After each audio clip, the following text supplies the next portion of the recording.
মুসা আলাইহিস সালাম ফেরাউনের বাবুর্চিকে এক থাপ্পড় মারলেন রেগে মেগে। উনি থাপ্পড় মারছিলেন আদব শিক্ষা দেওয়ার জন্য, কিন্তু বেচারা সাথে সাথে মরে গেছে। উনি মারছিলেন আদব শিখানোর জন্য, বেচারা যে মরে যাবে মুসা আলাইহিস সালাম জানতেন না। এখন দেখে সব গুনাহ, সেটা তো মরে গেছে, অক্কা পাইছে। উনি দিলেন দৌড়। মুসা আলাইহিস সালাম দৌড়াতে দৌড়াতে প্রাণ ভয়ে চলে গেলেন আরেক সীমান্তে, মিশর ছেড়ে আরেক এলাকায়।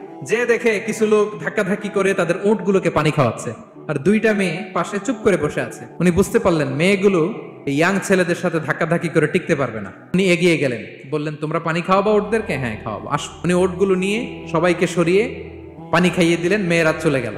এবার বাবার কাছে যেয়ে বললো, বাবা এমন এক ছেলের সন্ধান পাইছি, ছেলেটা খুব ভালো, আমাদের চেহারার দিকে তাকায় না, মাটির দিকে তাকিয়ে কথা বলে। আজকে এই লোক না থাকলে আমরা আমাদের ওটগুলোকে পানি খাওয়াতে পারতাম না। আর ভিনদেশী লোক আমরা চিনিও না। ইন্না খায়রা মান ইস্তাজারতাল কবিয়ুল আমিন। বাবা কাজ করেন, আমাদের তো রাখাল লাগবে, আমাদের দেখভাল করার জন্য তো একজন সুপারভাইজার দরকার, এই ছেলেকে আপনি কাজে রেখে দেন।